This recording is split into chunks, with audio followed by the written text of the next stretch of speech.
Hey, Mega Moms, Jessica Hensley here with Real Estate Mega Moms, where we help moms create a life and a business that they love. And I am joined today by my partner, Stephanie Stockberger. And we are going to be talking about a hot topic today. We are going to talk about how you can get more listings.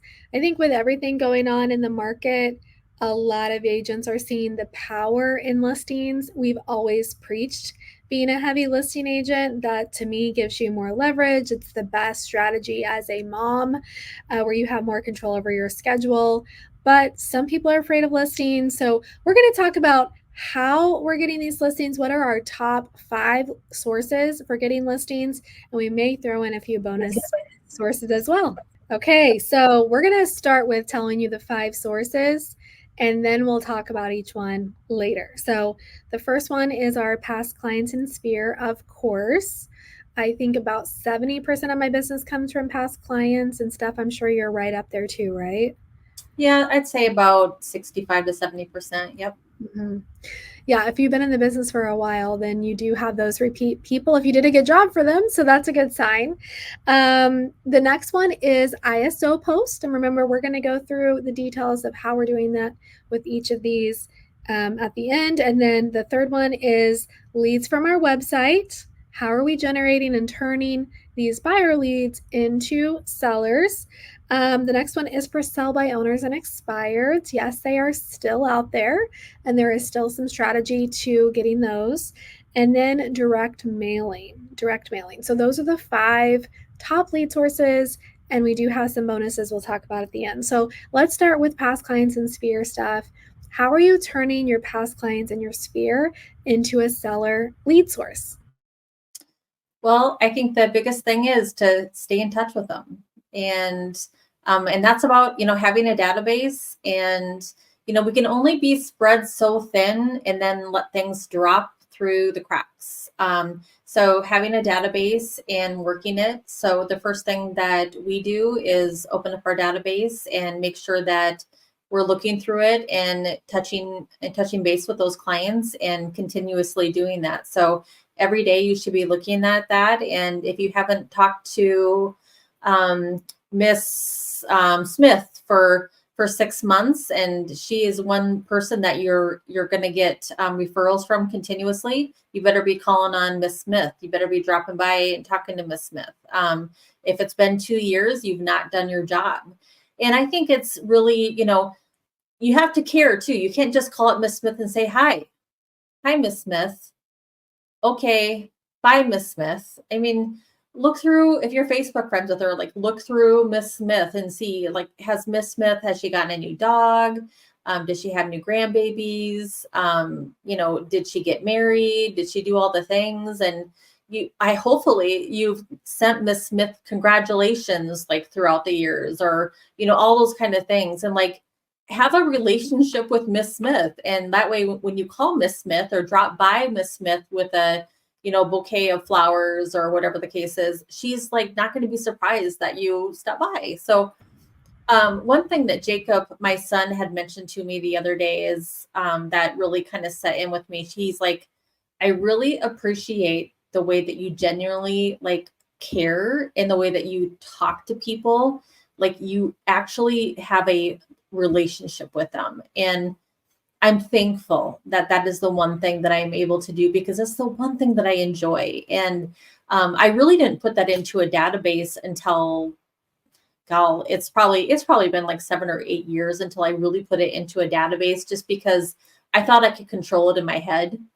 And then all of a sudden I didn't. And then I was missing people, and I think I hurt their feelings sometimes because I forgot. And Yeah. now that I have a database, it's all making sense. I'm like, I don't want to miss you, but Yeah. it's the database for me. So And I think that some people are afraid to embrace the database and having a plan around the CRM and your past clients in your sphere, because it feels inauthentic, right? A lot of, and I would say this is for me too. And we do have ours dialed in now, but it took me a long time to think that that was okay. I did not want to call up somebody unless I had a reason. And I'm not quite as personable as you are. Stephanie, you can talk to anyone and you make everyone feel so comfortable and so loved. Like you have that superpower. And I would say the ones that are listening right now, if that's you, if you're that people person, if you're the warm, fuzzy, as Stephanie always says, I'm going to love you up, right? I'm going to hug you up or whatever. Like that's just who she is. Um, I love that. I love that. And if you're like me, where if I'm calling you, there's a reason I'm calling you, and we're gonna pretty much get to the point, and then I'm gonna be like, okay, great, have a good day. I mean, I'll be nice and I'll be bubbly, but I'm not just gonna chit chat. So if you're like me, then what you have to have is the database is even more important. And I'm not calling them and just like Stephanie, we're not asking for referrals. That's not why we're calling. We're talking, but I have to have a reason that I'm calling. So I'll do like the first quarter. What we do is we're updating our vendor list, and they kind of expect to hear from us now of who do you know that's a plumber. We are always wanting to add more people. Looks like we only have 2 plumbers down. Have you used anyone, or have you heard of anybody that's new, that's offering these services? And would you like to get our updated vendor list when we're done? And then we're going to call on their birthday, or maybe what I've actually started doing is a video or even a voice memo. So it's a little bit more personal, and just like, hey, Steph, I just want you to know I really appreciate you. And I hope you have a wonderful day. You're amazing. You deserve it. And I can't wait to see what this next year brings for you and your family. Something like that that's more personal than just HBD on their timeline, which is what I was guilty of doing. And then another thing we're starting is in BombBomb, we send out newsletters, but like on the personal level, I've recorded a video that's, hey, congratulations on being in your home one more year. And basically the video just says that if they would like to get an updated valuation on their home, that they need to respond to this email, tell me what they've done, if they made any improvements, and if they want to know just like a general valuation where we can kind of keep up the equity position they're at in their home, then they can just respond with the upgrades, and I'll send them a like more of an RPR type of a report. Or if they have thoughts of selling in the next year, let me know and I can, schedule an appointment, and I put the link below the BombBomb video. And then I'm gonna go to their house and we're gonna look at it in person, and we're gonna strategize about how they can maximize the value on their property. And it gets me ahead of the game before they think about selling. So I'm like their partner, right? To help them with this amazing asset that they own. So those are some of the ways that we're calling and staying in touch. And also, obviously, our client events. I did just hold one a couple weeks ago. I guess it's been like 3 weeks ago. We did succulent plants, and we only had room for 15, but it was so fun. And it was like just the girls. So it was more geared towards the adults versus everything else I've done has more been for the kids, which is fun too, but it was nice to get to hang. Yeah. I saw that. That looked so fun. I want It to was do that. Yeah, it was really cool, and there were some people that came that I was surprised that came. One of them was a brand new homeowner. She bought her home at 22, and she came by herself, and it was really neat to get to talk to them on a different level, just like a friend level. And those are the things that are so difficult for me. It's not that I have a problem like being personal with people, but if it feels forced, it's just hard to do, stuff. Yeah. I love that kind of thing. Jessica, what I struggle with is like the exact opposite from you. I struggle turning it into the business conversation, like where you said that you're so direct, is where, I mean, like I struggle turning it from the personal into the business part of it. And I think that's kind of where we can kind of mesh and we learn from each other that way. So that's good. And I think regardless of which end of the spectrum you fall, the most important thing is to be organized, have everyone put in your database, and even if that's a spreadsheet, let's say you have 50 or 100 people, that's totally manageable in a spreadsheet. But you want to have the columns where you know their birthday, their home anniversary, maybe some notes about them, information on their kids. You want to know lead sources. That's always important. And then notes about their future. You know, what are they wanting to do in the future? So you want to still have a pretty robust like data, even if it's on a spreadsheet. So okay, let's go to the next one. And by the way, like full disclosure, these podcasts are going to be 20 to 30 minutes. So if we can't get through all of our lists, we may just do a part two. But I don't want to cut short any one lead source. We want this to be super valuable for you. We want you to be able to take this information and apply it to your business and maybe be inspired to start the thing that you've been putting off. So the next one is ISO post. So what do I mean by that? An ISO post is in search of. And this particular post works like a charm for me nearly every time. The key to it being successful is to be specific and also to make it feel like a genuine friend to friend request, like I need help, versus an ad. So I would, as much as you may want to make this look really pretty and have a beautiful graphic, I would recommend just typing out what you need. Even if, let's say you have 20 buyers you're looking for, I would do one at a time. Be specific, because you want someone to see your post and think, oh, that describes my house, or oh, that describes my aunt's house, right? You want them to see themselves in your post. So you would say something like, I have a qualified buyer, or I have a cash buyer who's approved up to X. They're looking for a 3-bedroom, 2-bath with 5 acres in the Independence area. We've seen everything that's on the MLS. So you want to make sure you put that in there, because you don't want the people to tag their home that they already have listed or their agent, right? This is to generate new listings. We've seen everything that's on the MLS. Nothing has quite met their needs. Who do you know? Please help, right? Every time I post something like that, I get something. Sometimes it's not exactly what I was asking for, but it's still generated like, oh, she's working with lots of buyers. I should reach out to her. Or, oh, yeah, I was going to ask her about listing my mom's house, you know? So I typically get something. Do you ever get anything out of the ISOs? Yeah. I always put in the top, like, we need your help, because, the people that just kind of just really want to like say they helped you. And, you've got those really big advocates, which I love those people, that the ones that always tag you on the Facebook groups and stuff. I mean, I just love those people. They really want to help you, and they instantly start digging in, like watching out for you. Those are the ones that are out there finding them for you. So I put, we need your help. I put it on my business page, on my personal socials. And I don't share from my business to my personal. I try to like just put it like separately, because for some reason it doesn't like show as much. But yeah, so typically we do get some business.